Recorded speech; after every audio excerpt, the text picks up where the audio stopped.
Good morning, students. This is chapter 5 of your third book from civics book, Women Change the World. Women change the world. In the previous chapter, we saw how women's work in the home is not recognized as work. We also read how doing household work and taking care of family members is a full-time job and there are no specific hours at which it begins or ends.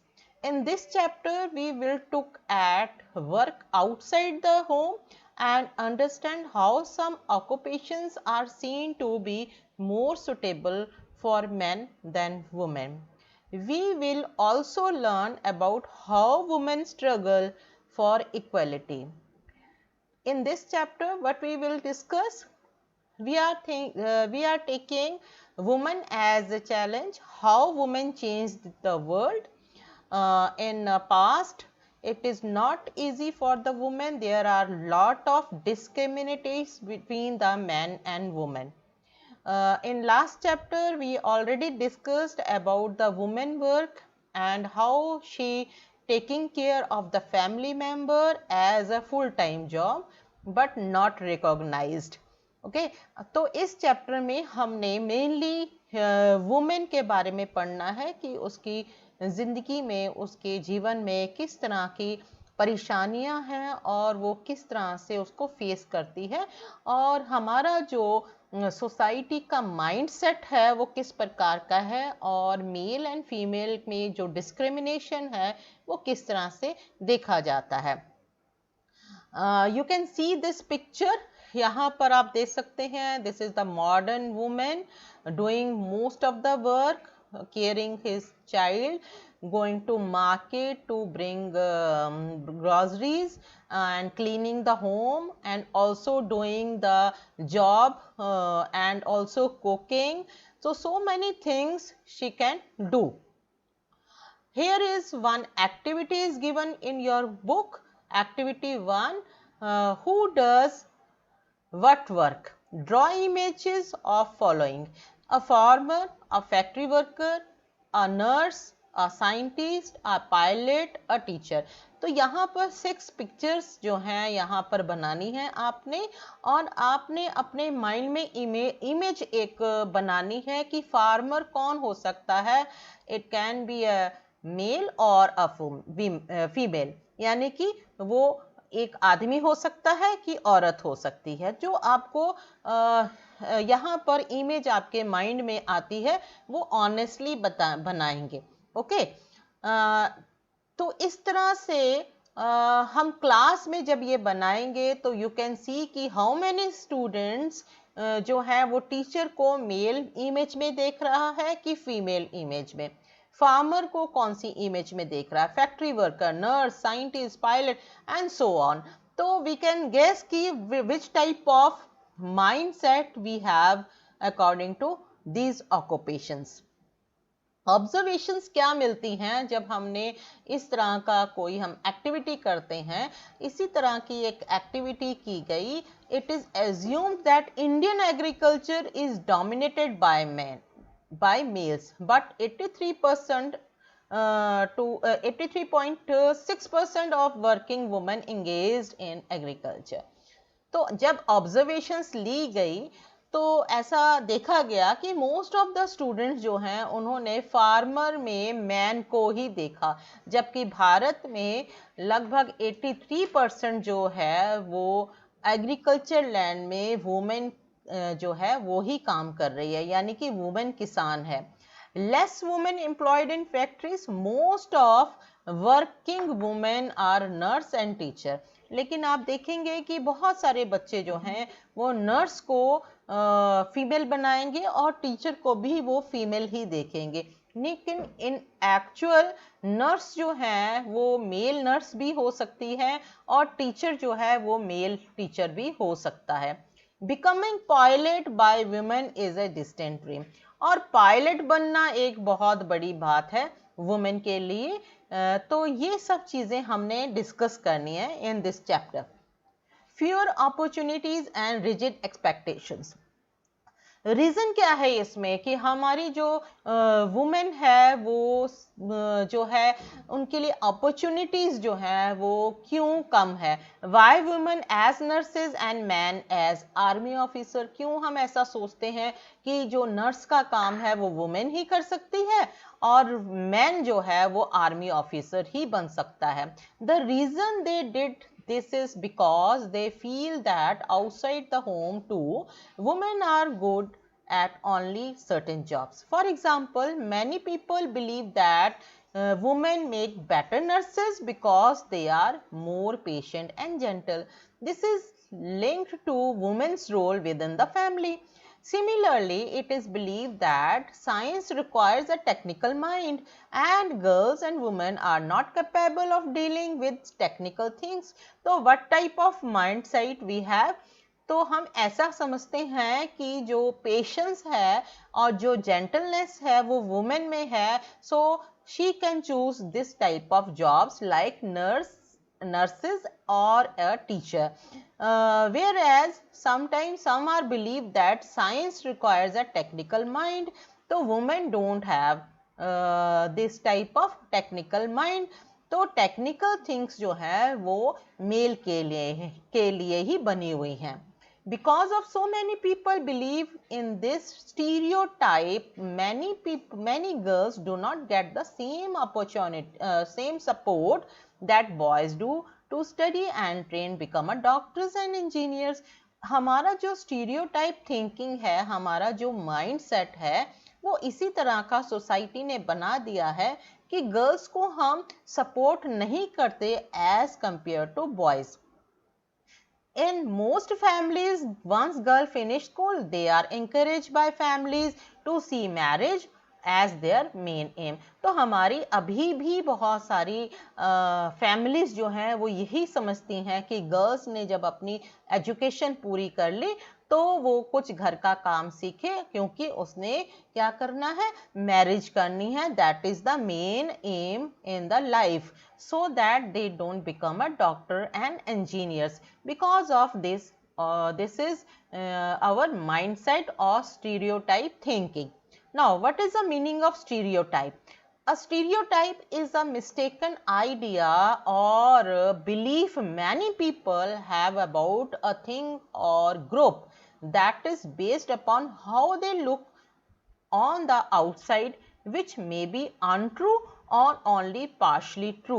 तो stereotype का actual meaning क्या है कि हम ऐसा belief कर लेते हैं या हम ऐसा हमारा जो विश्वास बन जाता है कि हम एक स्पेसिफिक आइडिया ले लेते हैं कि male and female can do this thing and female can do this thing. You can see this picture.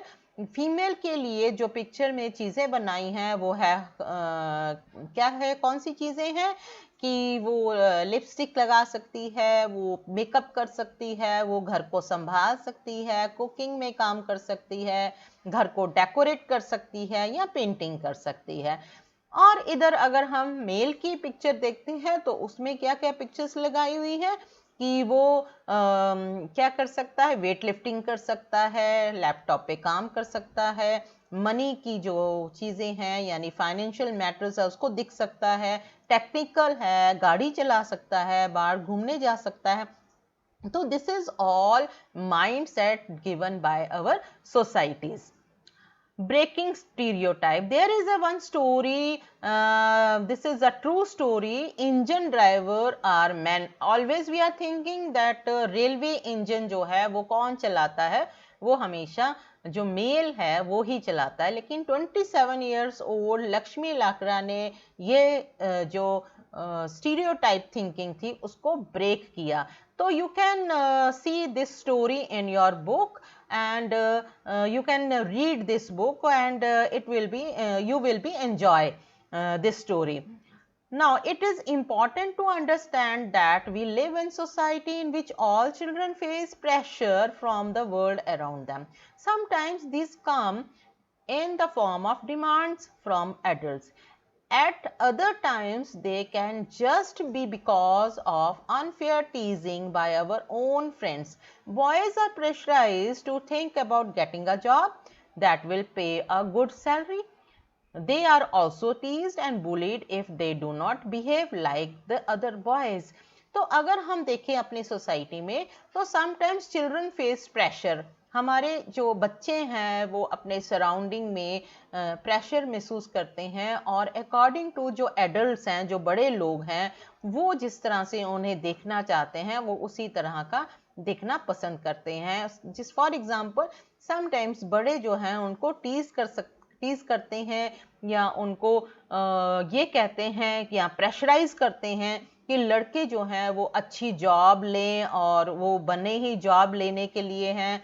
और उनके फ्रेंड्स भी उन्हें टीज करते हैं कि क्या तुम लड़के हो, तुम किस तरह से एक बात बिहेव कर रहे हो, you are a boy, you are a strong boy, आप रो नहीं सकते, आप किस तरह से. घर में समटाइम्स क्या होता है कि घर में लड़के जो हैं अगर मम्मी की मदद कर रहे हैं, तो घर के रिलेटिव्स ही उनको टीज करना शुरू करती हैं कि अरे तुम किचन में क्या कर रहे हो, तुम तो बॉय हो, तुम क्यों किचन में काम कर रहे हो. या कोई लड़की है वो बाहर का काम कर रही है, तो भाई इस लड़की को तो ज्यादा बाहर मत जाने दो. तो इस तरह की टीजिंग जो थिंग्स हैं वो हमारे सराउंडिंग में ही नजर आती हैं. Now this is the activity, and this activity you have to do. आप इस कॉमिक पोर्शन को पढ़ेंगे और समझेंगे. Learning the change. Going to school is an extremely important part of your school or of your life. ठीक है, school जाना एक इम्पॉर्टेंट पार्ट है हमारे जीवन का. Today it is difficult for us to imagine that school and learning could be seen as out of bounds or not appropriate for some children. But in past, the skill of reading and writing was known to only a few. Most children learned the work their families as elder did. For girls, the situation was worse. अब यहाँ पर हम क्या समझ रहे हैं कि जो स्कूल जाना जो है आज के समय में इट इज़ नॉट डिफ़िकल्ट और आउट ऑफ बाउंड्स है, लेकिन देयर आर सम स्टूडेंट्स और some children they don't have appropriate things to go to the school. Maybe in a rural areas or in a remote areas it is very difficult to go to the school. But in past the skill of reading and writing was known to only few. लेकिन अगर हम past की बात करते हैं, यानी कि बहुत पहले की, आज से 200 या 300 साल पहले की बात अगर हम करें, तो जो रीडिंग एंड राइटिंग है, नॉट ओनली गर्ल्स, बॉयज़ भी बहुत कम जो थे उनको ये स्किल आया कि how to read and write. Most of the children learn to work there families और एल्डर डिड. जो बहुत सारे बच्चे जो हैं वो क्या काम सीख रहे थे कि जिस तरह से फैमिली मेंबर्स जो हैं वो काम कर रहे हैं, उन्हीं को ही देख देख कर वो सीख जाते थे. जबकि गर्ल्स के लिए सिचुएशन जो थी वो इससे भी ज़्यादा वर्स थी, यानी कि बुरी थी. In communities that taught sons to read and write, daughters are not allowed to learn the alphabet.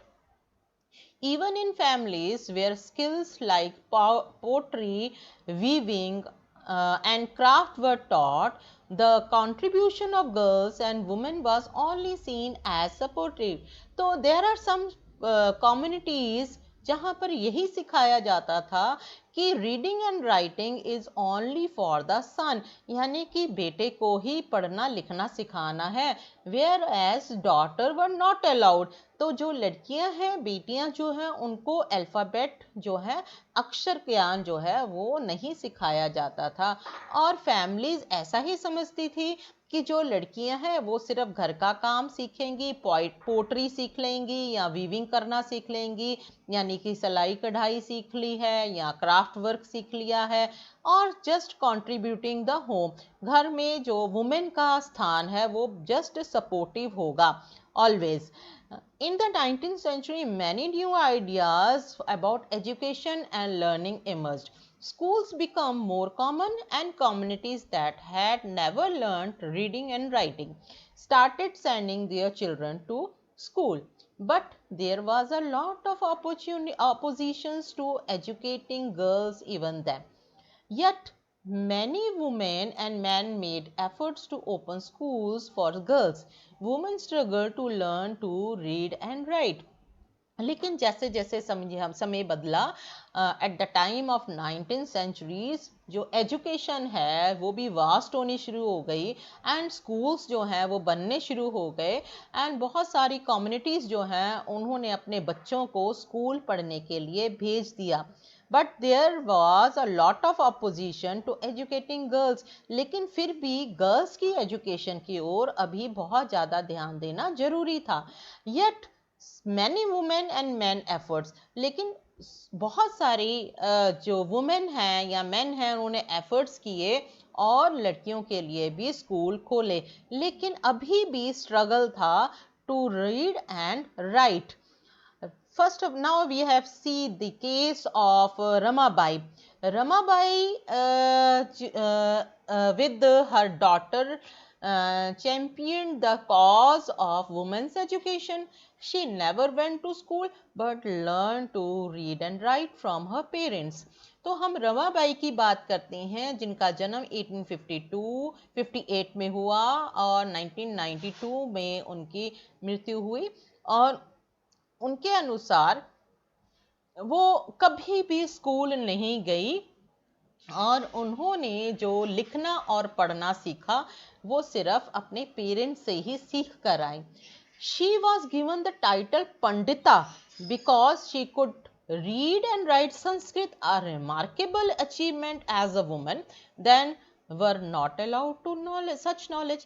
ऐसे समय में जब जिस समय वुमेन को लिखना और पढ़ना ही जो है एक बहुत बड़ी एक स्ट्रगल था, रीड एंड राइट करना ही बहुत बड़ा स्ट्रगल था, ऐसे समय में जो रमाबाई हैं उनको पंडिता की उपाधि दी गई बिकॉज वो संस्कृत भाषा को रीड भी कर सकती थी और उनको पढ़ भी सकती थी. ये उस समय की एक रिमार्केबल अचीवमेंट है.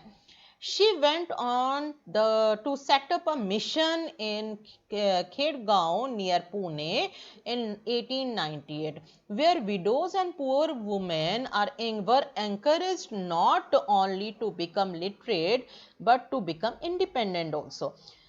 They were taught a variety of skills from carpentry to running a printing machine, printing press skills that are not usually taught to girls even today. तो उन्होंने एक मिशन जो है वो स्टार्ट किया पुणे में और वहाँ पर जितनी भी विडो औरतें थीं या पुअर औरतें थीं उनको एंकरेज किया कि वो इंडिपेंडेंट बने. They don't want to be become a dependent. उनको लिटरेट किया और उन्हें कारपेंट्री का काम सिखाया, प्रिंटिंग प्रेस में किसे काम किया जाता है ये सिखाया, जो कि आज भी अगर हम देखें तो कारपेंटर गर्ल्स आपको कभी नज़र नहीं आएंगी. नेक्स्ट जो एग्जाम्पल है दैट इज़ अबाउट राजसुंदरी देवी. राजसुंदरी देवी जो हैं वो 1800 to 1890 की बात हम करेंगे. Who was born in West Bengal. आज से लगभग 200 साल या 200 ईयर्स बिफोर की बात है, आज से 200 साल पहले की. At the age of 60 she wrote her autobiography in Bangla. उन्होंने ऑटोबायोग्राफी लिखी है बंगला में अपनी और उसका नाम जो टाइटल था वो अमर जीवन, यानी कि अमर जीवन उन्होंने अपनी ऑटोग्राफी लिखी.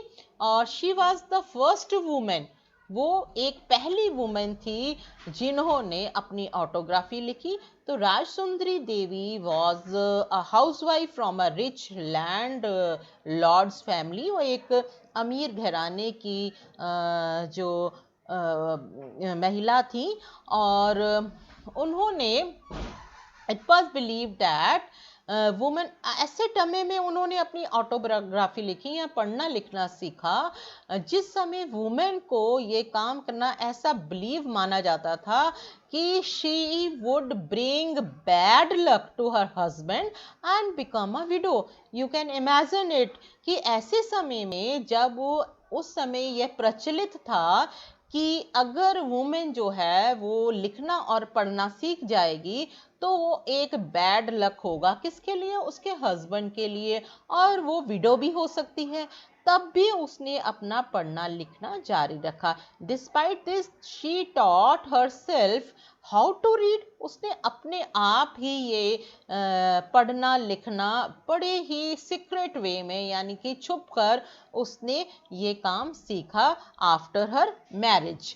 दीज आर सम वुमेन्स जो कि हमारे लिए माइलस्टोन्स हैं जिन्होंने अलग अलग लोगों को, महिलाओं के लिए कार्य किया।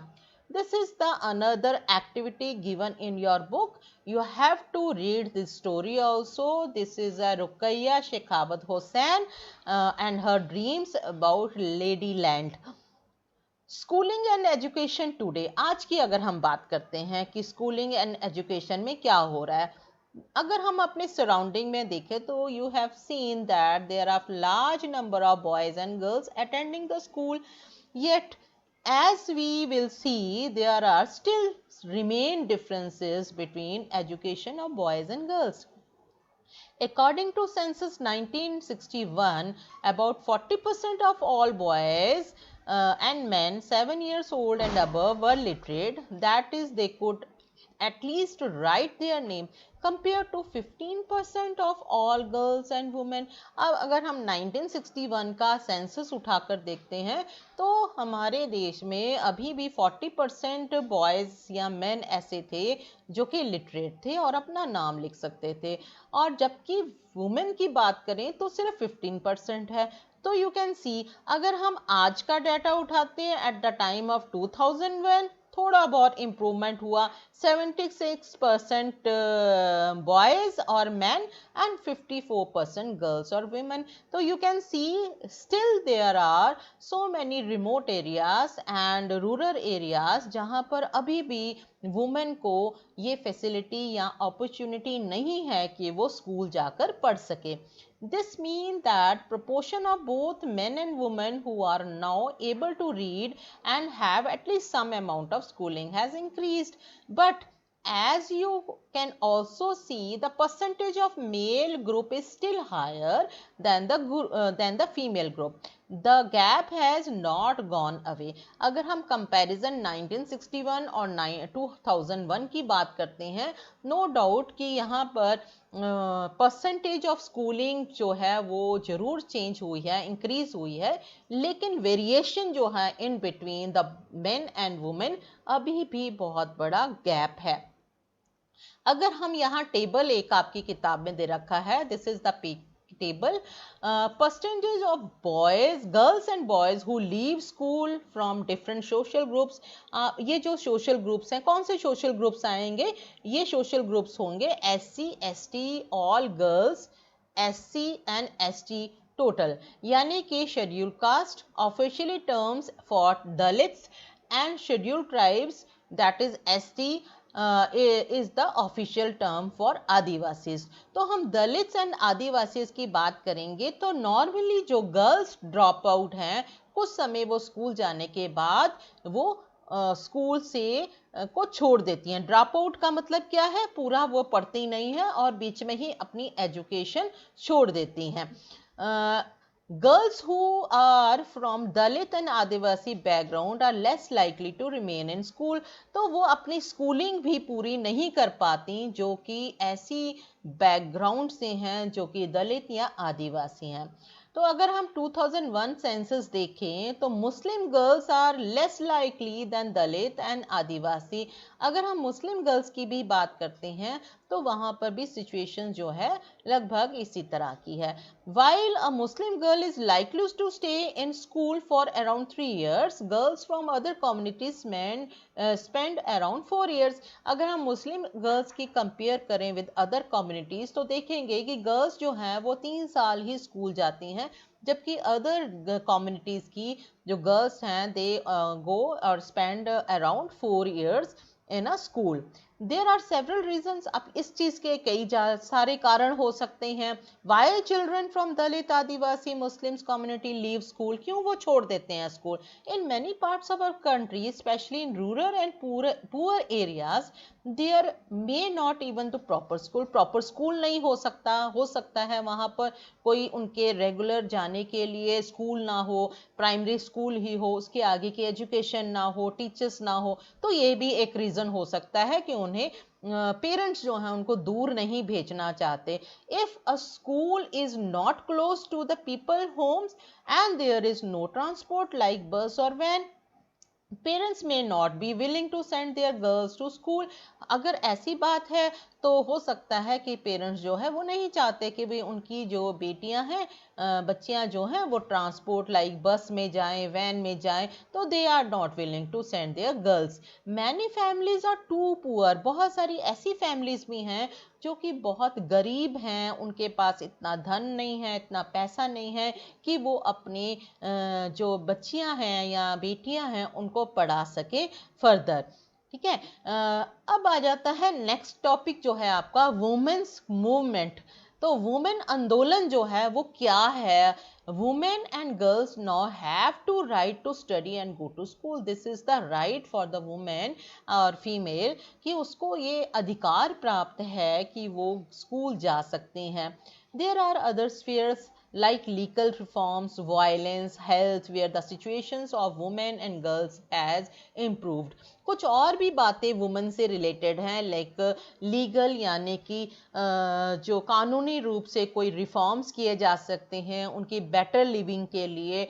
उनकी violence, so many times domestic violence होती है, घर में झगड़ा होता है, उसके लिए भी वो लीगल रिफॉर्म्स को अपना सकती हैं. और उनकी हेल्थ कंडीशंस जो है उसके लिए भी अच्छी इम्प्रूवमेंट के लिए उनका हक है.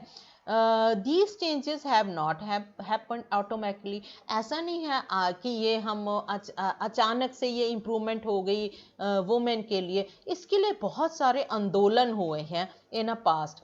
Women individually and collectively have struggled to bring about the changes.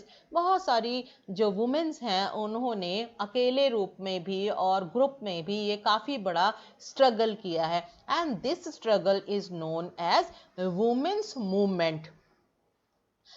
There are some pictures I have given कि ये सब वुमेन की कुछ पोस्टर्स हैं जिसमें वुमेन ने अपने हक के लिए लड़ाई लड़ी है. Many men support the women movement also. तो बहुत सारे ऐसे लोग हैं जो मेन हैं वो भी सपोर्ट करते हैं कि वुमेन को उनके अधिकार मिलने चाहिए. Different strategies have been use. बहुत तरह के तरीके जो हैं ये अपनाए जाते हैं ताकि ये डिस्क्रिमिनेशन जो है वो दूर किया जाए और उन्हें न्याय मिले. तो इन डिस्क्रिमिनेशंस को हटाने के लिए जो तरीके हैं या कंपेनिंग है वो किस तरह की होती हैं. Campaigns to fight discrimination and violence against women are an important part of women movement. Campaign have also led a new laws passing. जब campaigning होती है तो गवर्नमेंट के ऊपर भी प्रेशर होता है कि वुमेन के लिए नए लॉज जो हैं वो बनाए ताकि उनकी लिविंग जो है उतनी ही बेनिफिशियल हो और आसान हो. A law passed in 2006 to give women who face physically and mental violence within their homes. आपको ये मालूम है कि 2006 में एक लॉ बनाया गया जिसे डोमेस्टिक वायलेंस कहा गया कि वुमेन जो है वो बहुत बार फेस करती है कि घर में भी उसकी जो वायलेंस होता है, लड़ाई होती है, वो physically and mentally torture face करती है. तो इसके लिए जो लॉ बना है वो अगेंस्ट डोमेस्टिक वायलेंस बना है. These are some pictures I have given you कि how the girls or a woman go for the campaigning. Similarly, efforts made by women movement in Supreme Court to formulate guidelines in 1997 to protect women against sexual harassment at the workplace within educational institutions. तो women की जहाँ पर भी वो काम करने जा रही है, जहाँ पर उसका वर्क प्लेस है या कोई एजुकेशनल इंस्टीट्यूशंस हैं, वहाँ पर उसको हैरासमेंट ना हो as a woman. In 1980s, for example, women groups across the country spoke out against dowry death. आपको मालूम है कि बहुत समय पहले इन 1990s में बहुत सारे ऐसे यंग ब्राइड जो हैं, उनके जो इन लॉज हैं या हस्बैंड हैं, वो लालची होते थे, खूब सारा दहेज जो है वो प्राप्त करते थे, और उसके बाद अपनी जो ब्राइड है या जो घर की जो कह सकते हैं बहू जो है, उनकी डॉटर इन लॉ जो है, उसको मार दिया जाता था. तो इस तरह के बहुत सारे कंपेनिंग हुए और इस पर बहुत सारे लॉज भी बने. Women's group spoke out against the failure to bring this cases to justice. They did so coming on the streets or and approaching courts and sharing information. जब इस तरह के बहुत सारी डॉरी डेथ्स होनी शुरू हुई, तो वुमेन्स के जो ग्रुप्स हैं उन्होंने बात करी और वो सड़कों पर उतरे और कोर्ट में गए और उन्होंने बहुत सारी इंफॉर्मेशन शेयर करी. Eventually this become a public issue. धीरे धीरे ये बात जो है वो पब्लिक इशू हुआ और न्यूज़पेपर्स में, सोसाइटीज़ में, और डावरी के अगेंस्ट जो है ये बहुत सारा कंपेन किया गया और इसके लिए लॉ जो है बनने शुरू हुए. This is one more picture how the women movement जो है वो going as a rallies. Now raising awareness is also important. Sometimes हमारे देश में यहाँ बहुत पुअर एरियाज या पुअर कंट्रीज जो हैं, वहाँ पर वुमेन को अपने राइट्स ही नहीं पता होते, उनके अधिकार क्या हैं. तो वुमेन मूवमेंट्स ये भी काम करती हैं पब्लिकली कि वो वुमेन राइट्स जो हैं उसके बारे में बताएं, लोगों को मैसेजेस करें. अब रेजिंग अवेयरनेस किस प्रकार से होगा? ये स्ट्रीट प्लेस कर सकते हैं, सॉन्ग्स कर सकते हैं, पब्लिक मीटिंग्स कर सकते हैं, गांव-गांव में जाकर बता सकते हैं कि औरतों के जो राइट्स हैं, उनके अधिकार जो हैं वो किस प्रकार के हैं. For example, there is a one slogan is written, बेटी बचाओ Beti Padhao. Protesting. The women movement raising its voice when violations against women take place, or for example when a law or policy acts against their interest. तो women's अपनी आवाज़ तब भी उठा सकती है कि जब अगर कभी वुमेन के अगेंस्ट किसी तरह का लॉ जो है या पॉलिसी बन जाए. Public rallies and demonstrations are very powerful way to drawing attention to injustice. उनके खिलाफ होने वाले अन्याय का सबसे जो पावरफुल वे है वो क्या है? पब्लिक रैलीज हैं, डिमॉन्स्ट्रेशंस हैं, धरने हैं. इस तरह के से वो प्रोटेस्ट कर सकती हैं. These are all pictures of different protests. Showing solidarity. A women movement is also about showing solidarity with other women and cause. Now this is the assignment time. All these questions are given in your book, NCERT book. So you have to do all these questions. How do you think stereotypes about what women can do or cannot do affect women's right to equality? List one reason why learning the alphabet was so important to women like Rashi Sundari Devi, Rama Bai or Rukaiya. Poor girls drop out of school because they are not interested in getting education. Is it right? Or you have to explain it. And another question is, can you describe two methods of struggle that the women's movement used to raise issues? If you had to recognize a struggle against stereotype about what women can do or cannot do, what method would you employ from the ones that you have read about? Why would you choose this particular method? So you can write this answer also. Okay, I hope you understand the chapter and you enjoy this chapter. Thank you so much.